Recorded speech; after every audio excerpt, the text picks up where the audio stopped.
नमस्कार, मैं हूं सुब्रत भट्टाचार्य और आप देख रहे हैं युग करवट न्यूज़। कोरोना के मामले हमारे पूरे देश में अब इस स्तर पे पहुंच गया कि सभी को डर लगने लगा। इस पर बात करने के लिए आज हमारे साथ स्टूडियो में खास तौर पर उपस्थित है आईएमए के दो पदाधिकारी, सचिव डॉक्टर वानी पुरी और कोषाध्यक्ष डॉक्टर नवनीत वर्मा। आप सभी का स्वागत है। और साथ में हमारे प्रधान संपादक सलामत मियाँ जी हैं। सर नमस्कार। नमस्कार, बहुत बहुत धन्यवाद आपका। कोरोना के मामले अब प्रतिदिन 10,000 से भी ज़्यादा बढ़ रहे हैं। हालात ये हो गए कि भारत का स्थान अब 5वें नंबर पर पहुंच गया। मैडम, पूरे जो देश में अभी कोरोना की स्थिति है उसको आप किस रूप में देख रहे हैं? क्या आने वाले समय में और भी खतरा है या कुछ हम भी अमेरिका जैसे स्थिति में पहुंच सकते हैं?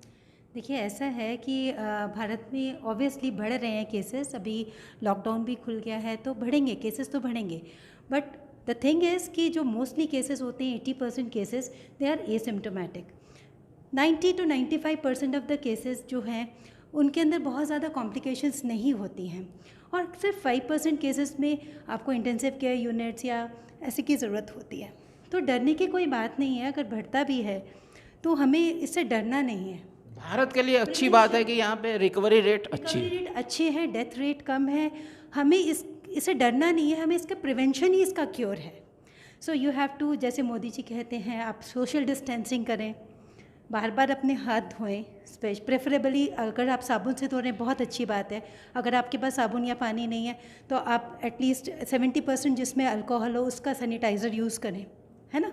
और social distancing, this is the best thing. तो आप काम तो चलेगा ही, काम तो करना ही है, बट ये है कि हमारे को इन सब चीज़ों को ध्यान रख के हम काम करेंगे आगे। करीब 6 महीने बाद भी WHO कोरोना को लेकर एक कंफ्यूजन की स्थिति में। पहले WHO ने कहा था कि जो लक्षण नहीं वाले कोरोना के मरीज हैं उनसे संक्रमण नहीं फैलता। अब कल इस बयान आया है कि नहीं, उससे भी संक्रमण फैल रहा है। सर, WHO की भूमिका को लेकर अब क्या कहेंगे? WHO ने पूरी तरह से लोगों को अंधेरे में रखा, सही जानकारी कभी भी नहीं दी। नहीं, ऐसा नहीं है। WHO ने अंधेरे में नहीं रखा है। कुछ जो अंधेरे वाली बात आप कह रहे हैं वो शायद इस बात को लेकर कहते हैं कि जब वो चाइना के साथ कुछ उनका रोल मिला हुआ था, ऐसा संदेह जो आया है कि उन्होंने देर से बताया। मगर बात ये है, ये जो कोविड-19 जो डिजीज़ चल रही है, इसमें वायरस हर समय अपने रूप को बदल रहा है। बदलने के कारण अभी अगर आप इंडिया में देखेंगे तो 11 तरह के स्ट्रेन उसी के अकेले के मिल गए हैं, जो हर व्यक्ति में अलग अलग तरह से अपने लक्षण दिखाता है। इसीलिए उन्होंने कहा है, पहले लग रहा था कि जो एसिम्प्टोमेटिक केसेस हैं वो बीमारी नहीं फैलाएंगे, लेकिन समय के साथ ये पता चला, अरे नहीं, ये तो फैला रहे हैं। ऐसा भी हो सकता है हफ्ते 10 दिन बाद आपको कोई तीसरी बात मिले।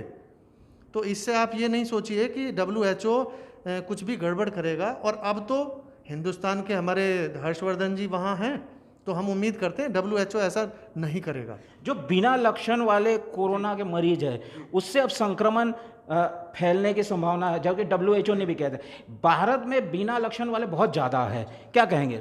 बिल्कुल, ये बात सही है।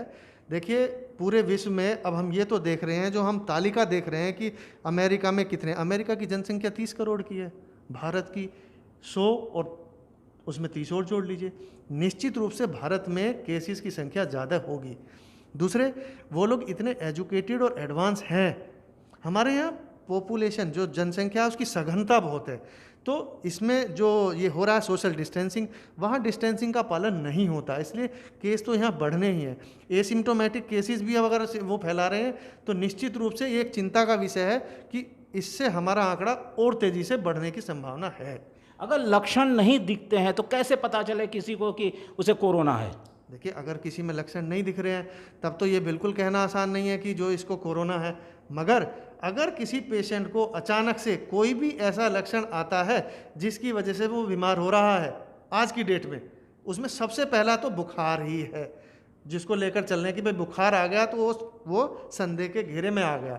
लेकिन बुखार ही नहीं, बहुत सारे लक्षण हैं, नए नए लक्षण उभरे हैं। जैसे मैं एक ENT सर्जन होने के नाते बता दूं, किसी को नाक से स्मेल आना बंद हो गया, ये भी बहुत बड़ा कारण है। अगर खाली उसको एक ही लक्षण आया, स्मेल आना बंद हो गया, सस्पेक्ट कीजिए। आपको कान बंद हो गए उसके और स्मेल चली गई तो पता चला 2 दिन बाद 3 दिन बाद उसको बुखार आ गया। ऐसे भी केसेस आए हैं, अभी हमने देखा है, मरीज को केवल पेट में दर्द था, दस्त की शिकायत थी, कोरोना का कहीं नामो निशान नहीं सोच रहे थे, लेकिन बाद में पता चला कि वो भी कोरोना पॉजिटिव पाया गया। तो ऐसा भी हो सकता है कि सारे सिम्टम्स एक मरीज में ना मिलकर कोई एक सिम्टम उसमें मिल रहा हो, और समय के जैसे कि उसका 14 दिन का पीरियड है, ठीक है, पहले जब इन्फेक्शन होगा 2-3 दिन में तो पता ही नहीं चलेगा, तब कोई एक सिंगल लक्षण आया, इसलिए इसमें हमको मरीज को लगातार देखते रहना पड़ता है। मैडम, जैसे हम लोग अपने घर में अगर हल्का बुखार वगैरह आ जाए तो पैरासीटामोल वगैरह लेके गुजारा कर लेते, क्या किसी को अगर हल्के से बुखार मतलब बुखार, क्या आप उसे कोरोना टेस्ट के लिए सजेशंस करेंगे? देखिए, ऐसा है कि हम हर चीज़ को, ठीक है, आप सस्पिशन करिए कि हाँ ये हल्का बुखार है, कोरोना हो सकता है, बट आपको ये नहीं सोचना कि हर किसी को कोरोना ही है अगर उसे बुखार है, क्योंकि सीजनल फ्लू, सीजनल बुखार, टाइफाइड, अभी डेंगू भी आएगा जो बरसात में होता है। बट आप देखिए कि जब हमने सोशल डिस्टेंसिंग करी तो बाकी के फ्लू कितने कम हो गए। आप खुद देखिए कि सर्दी खांसी जुकाम अब बच्चों को जो हर समय रहता था, दिन में 1 महीने में 2 बार हो जाता था, वो नहीं होता है। This is because of the social distancing. But yes, corona का सस्पिशन हमें रखना चाहिए, बिकॉज क्योंकि ये कम्युनिकेटिव डिजीज़ है और बहुत ज़्यादा कम्युनिकेटिव है। आपको है तो आपके परिवार वालों को भी हो सकता है। एक चीज़ मैं एसिम्प्टोमेटिक जो आपने पूछा उसमें मैं ऐड करना चाहूँगी, जो हमारा कोरोना का इन्फेक्शन होता है वो ड्रॉपलेट इन्फेक्शन होता है। ड्रॉपलेट मतलब जब मैं छींकती हूँ, जब मैं खांसती हूँ तो उससे एक ड्रॉपलेट बन जाती है सलाइवा की, वो सरफेसेस पे लग जाती है और उसको जो कोई छूता है और अपनी आँख, नाक जहाँ पे भी लगाता है तो उससे ये ट्रांसफ़र होता है।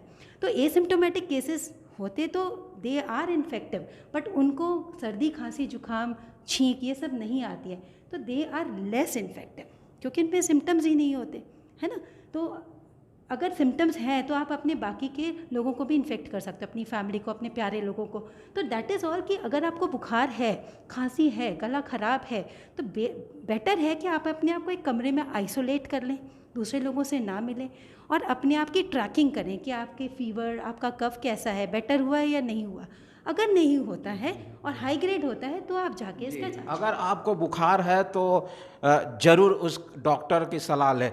कल दिल्ली के deputy chief minister Manish Sisodia का एक बयान आया कि जुलाई के लास्ट तक करीब 5.5 लाख केसेस दिल्ली में, अकेले दिल्ली में हो सकते। सर, आपने आज इस पे तीसरी आंख भी लिखा, क्या ये डरावनी एक जो डरावनी चित्र प्रस्तुत करने की मतलब एक जिसको कहेंगे कि क्या इससे कोई एक आने वाले समय में एक डरावना वो नहीं दिख रहा है? नहीं, मुझे लगता नहीं ऐसी कुछ है। देखिए, एम्स के डायरेक्टर का भी बयान आया था कि जून और जुलाई बड़ा पैनिक वाला रहेगा, तो मुझे लगता नहीं कि इस तरह की कोई डरावनी वाली बात हो। लेकिन मैं भी डॉक्टर वर्मा को, डॉक्टर वानी को सुन रहा था। आपने कहा कि इसके कई तरह के लक्षण होते हैं, आपने कहा कि डरने की ज़रूरत नहीं है। तो मेरा कहना ये है कि डेंजर स्थिति कब आती है, इसमें कौन से डेंजर स्टेज है। देखिए, अभी आपने कहा कि बुखार अगर आए तो आप अपना आप को आइसोलेट कर लेंगे, तो एक कॉमन बात हो गई कि अगर वैसे भी आप ये कह रही हैं कि अगर वैसे ही बुखार आता है तो घबराने की ज़रूरत नहीं है। तो सवाल ये है कि आप ये दर्शकों को बता दीजिए कि कौन सी स्थिति जो है वो बड़ी डेंजर हो जाती है। अगर आपको बहुत हाई ग्रेड फीवर है, बहुत कॉफ हो रहा है, आपको सांस लेने में बड़ी परेशानी हो रही है ना, तो आपका ये है, आपकी सैचुरेशन कम हो रही है। टाइमिंग अगर 2 दिन 4 दिन या नहीं, देखिए ऐसा नहीं है। कोई बंदा है, किसी को that depends upon the individual, एक इंडिविजुअल पे डिपेंड करता है। कोई जो है दो दिन में ही किसी की तबीयत बहुत ज़्यादा ख़राब हो जाती है, किसी को टाइम लगता है ख़राब होने में। तो इसीलिए आपको अपने सिम्टम्स मॉनिटर करने हैं कि मेरी स्थिति अब पहले से बेटर है या नहीं है। मेरा बुखार, मुझे टेम्परेचर नापना है कि उसको हाई ग्रेड तो नहीं हो गया मेरा टेम्परेचर, ये चीज़ करनी है। आपको ब्रीदिंग डिफ़िकल्टी नहीं होनी चाहिए, आपको सांस लेने में प्रॉब्लम नहीं होनी चाहिए। आप अपने डॉक्टर के पास जाएं, अगर आपको 100-101 फीवर हो रहा है तो you should meet your doctor, और आपकी सैचुरेशन भी वो देखेंगे कि आपकी ऑक्सीजन सैचुरेशन कितनी है। यदि आपकी ऑक्सीजन सैचुरेशन डिप हो रही है 95 के बीच में, then there is a problem, then you need a support. एक आप कहते हैं सोशल डिस्टेंसिंग वाली बात आई, फिजिकल डिस्टेंसिंग हम लोग कहते हैं उसको। तो जिस तरह से ये लॉकडाउन खोला गया है, छूट दिया गया है, तो लगता नहीं आपको कि अभी इस तरह से लोग कर पाएंगे? आई थिंक जितना भी हम लोग एडवर्टाइज़ कर रहे हैं आप लोगों द्वारा, मतलब आप लोग एक बड़ा अच्छा वेपन है लोगों को बताने के लिए, लोगों को समझाने के लिए, लोगों को एजुकेट करने के लिए आप लोग बहुत काम कर रहे हैं। तो मुझे लगता है कि मीडिया द्वारा, हर तरह के मीडिया द्वारा, जहाँ तक लोग गांव तक जो मीडिया पहुँच सके उसके द्वारा लोगों ने बहुत इन लोगों को एजुकेट किया कि भाई ये 3 चीज़ें बहुत ज़रूरी हैं और लोग उसको मान रहे हैं। ऐसा नहीं है कि इंडियंस नहीं मान रहे हैं। आज भी आप बाज़ार जाइए, कुछ ही लोग बिना मास्क के होते हैं, ऑलमोस्ट 70-80% लोगों ने मास्क पहना होता है। और ये WHO ने खुद कहा है कि यदि कपड़े का मास्क भी लोग पहने और 80% जनता यदि मास्क पहन रही है, ये WHO का बयान है, तो भी संक्रमण 0 हो जाता है। कभी बड़ी चर्चा चल रही है कि जो मास्क है उससे प्रॉब्लम हो सकती है कुछ? नहीं, मास्क आप अगर ठीक से नहीं पहन रहे हो, मैंने मास्क पहना और मैं उसको हर जगह छू रही हूँ, यहाँ पे उतार के रख दिया, दोबारा पहन लिया, no, mask is for single usage. मुझे मास्क एक ही बार पहनना है। यदि मेरा मास्क मेरी सांस से या मेरे क्योंकि सांस में भी मॉइस्चर होता है, मेरे पसीने से यदि मेरा मास्क मॉइस्ट हो गया है, then it is of no use, फिर वो आपको ख़राब करेगा, है ना। N95 मास्क लोगों को बहुत N90 मास्क सबको ज़रूरत नहीं है। ओनली ऐसे लोगों को ज़रूरत है जो कि एरोसॉल रिलेटेड, जो डॉक्टर्स एरोसॉल रिलेटेड प्रोसीजर्स कर रहे हैं। तो N95 मास्क का बिल्कुल पैनिक ना करें। आपका ट्रिपल लेयर मास्क या कपड़े का मास्क भी यदि आप बाज़ार में जा रहे हैं पर्टिकुलर सोशल डिस्टेंसिंग के साथ, इट इज़ इनफ। तो जल्दबाजी ना करें, मास्क पहने, सोशल डिस्टेंसिंग करें, अपने पॉकेट के अंदर सैनिटाइज़र रखें, जहाँ पे सोप नहीं हो सैनिटाइज़र का प्रयोग, जिसके अंदर 70% अल्कोहल हो। This is very important, minimum 70% alcohol होनी चाहिए। मैडम, आप दोनों सर IMA से जुड़े हुए, मेरा एक सवाल है कि जिस रफ्तार से केसेस बढ़ रहे हैं, क्या हमारा हेल्थ इंफ्रास्ट्रक्चर देश का ऐसा है कि हम इसको टैकल कर सकते हैं, या अगर टैकल नहीं कर सकते तो क्या IMA ने सरकार को कोई इस तरह का सुझाव दिया है या IMA से सुझाव मांगा है? देखिए, ऐसा है, इंडियन डॉक्टर्स, पहले मैं आपको बता दूं, ये सारा वर्ल्ड जानता है कि Indian doctors are the best doctors, है ना। ये मतलब इट इज़ मतलब मैं ऐसे नहीं बता रही हूँ। और इंडिया का इंफ्रास्ट्रक्चर भी बहुत अच्छा है, गवर्नमेंट बहुत प्रयास कर रही है। तो हम सब मिलकर, government sector, private sector, media, everyone, हम सब मिलकर इस बीमारी का अच्छे से सामना कर सकते हैं। ऐसा कुछ नहीं है कि हमारा इंफ्रास्ट्रक्चर अच्छा नहीं है, हम वीक कंट्री हैं या हम इकोनॉमिकली लो हैं। We are trying very hard and even the public is also helping. So हमारा IMA का ये था कि हमने सरकार से खुद ही अपने कोरोना के बहुत शुरुआत में ही अपने नाम दे दिए थे कि जी ये डॉक्टर्स हैं, हम आपके साथ हैं, बिल्कुल गवर्नमेंट के साथ हैं। CMO सर, DM सर, हमारी मीटिंग्स होती रहती हैं, हम हर समय उनको यही बोलते हैं। DM सर ने भी बोला हम सब साथ हैं और इस बीमारी का साथ ही हम जो है समाधान करेंगे। तो ऐसा कुछ नहीं है, IMA हर समय, IMA का हर डॉक्टर गवर्नमेंट सेक्टर के साथ। डॉक्टर वर्मा, मेरा एक सवाल है इसी बात पे, आपने कहा इंडियन डॉक्टर्स बहुत अच्छे, इसमें नो डाउट कि हमारे ये डॉक्टर्स बहुत अच्छे हैं, बड़े सम्मानजनक हैं। लेकिन कुछ तस्वीर ऐसी भी आई है प्राइवेट डॉक्टर्स की कि जिसकी वजह से कई लोगों की मौत हो गई। इन्होंने, जैसे अभी 3 घटनाएं हुई हैं गर्भवती महिलाओं की, किसी अस्पताल ने उनको नहीं लिया। इस बारे में क्या कहना है आपका?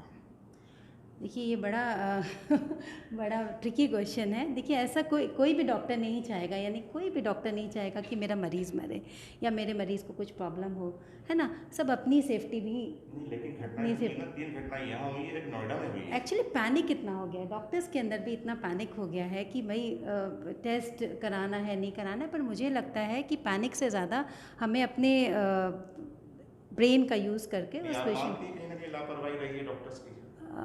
अब उसके बीच में उसमें तो जाना पड़ेगा, वो मैं तो वहाँ थी नहीं। जी, तो we will look into the matter and definitely मुझे अभी एग्जैक्टली नहीं मालूम कहाँ क्या हुआ है। इसी से संबंधित मेरा एक सवाल है कि पूरे कोरोना का संकट काल में जो प्राइवेट हॉस्पिटल है, उनकी भूमिका, उनके रोल पर बड़े सवाल उठ रहे हैं। वो किसी भी जनरल बीमारी का भी इलाज करने से मना कर रहे हैं। क्या इस समय प्राइवेट सेक्टर को आगे बढ़कर आकर मदद करने की ज़रूरत नहीं थी? बिल्कुल मदद कर रहे हैं, और मेरे को नहीं लगता, मैं काफ़ी प्राइवेट हॉस्पिटल्स में काम करती हूँ, मैं खुद एक प्राइवेट प्रैक्टिशनर हूँ, तो मैंने किसी को भी मना नहीं किया। सारी इमरजेंसीज की हैं और सारे हॉस्पिटल्स कर रहे हैं। ऐसा नहीं है कि पेशेंट्स को कर रहे हैं, ऐसा प्राइवेट हॉस्पिटल ने कभी नहीं मना किया।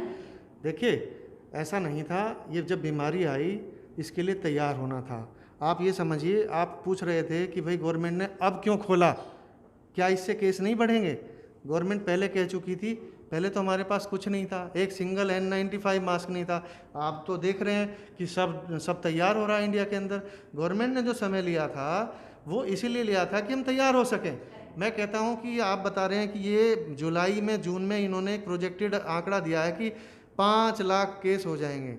अगर 25 लाख हो गए तो मैथमेटिकल नहीं चलता, वो बीमारी है, वो पता नहीं किस रूप में फैलेगी। ऐसा मैं कहता हूँ उसको आप नंबर पर मत जाइए, जनसंख्या बहुत है तो हो सकता है। सवाल इस बात का है कि अगर इतने केसेस हुए, क्या हम मोर्टिलिटी को कम कर पाएंगे? नंबर एक, जो अब कहा जा रहा है कि हल्के सिम्टम वाले घर पर रहिए और ज़्यादा लक्षण वाले आ जाइए, ऐसा भी समय आएगा जब आप ये कहेंगे संक्रमित भी घर पर रहेगा जब तक कि वो बिल्कुल इसी स्थिति में, मरणासन्न स्थिति में ना आ जाए, अस्पताल में उसको वेंटिलेटर की ज़रूरत ना हो। देखिए आज की डेट में कोई वैक्सीन नहीं है, दवाएं जो चल रही हैं वो प्रारंभिक चरणों में ही चल रही हैं, उनसे कई तरह के इलाज चल रहे हैं, उनसे ही इलाज किया जा रहा है। डॉक्टर पूरी कह रहे हैं कि हमारे जो हेल्थ इंफ्रास्ट्रक्चर है वो तैयार है चुनौती को, लेकिन दिल्ली में हमने देखा, दिल्ली में मरीजों को एडमिट नहीं कर रहा है। एक सब जगह से मरीज अस्पताल से निकाला, वो कह रहे हैं कि बेड नहीं है। Delhi is the capital of India. अगर दिल्ली की स्थिति ये है तो पूरे देश की मैं आपको बताती हूँ, Delhi is the capital of India. जिसके पास थोड़ा बहुत पैसा है या जो भी है, या जिसकी भी कोई जान पहचान, या जहाँ पे भी वो कहीं पे भी है, तो उसको ये है कि दिल्ली में बेस्ट इलाज मिलेगा। तो बाकी राज्यों को भी लोग, कितने लोग मध्य प्रदेश से, उत्तर प्रदेश से, सब दिल्ली जाते हैं, तो दिल्ली ओवरलोडेड हो गया। हेल्थ सेक्टर पर कितना इन्वेस्टमेंट करती थी, ये तो कलाई खुलेगी, इसमें तो ना हम कुछ कर सकते भाई। इन्वेस्टमेंट कम था, हेल्थ सेक्टर पर पैसा जी इस तरह की खुलेगी। अगर नंबर ऑफ केसेस हो गए तो बेड की तो निश्चित रूप से कमी होगी।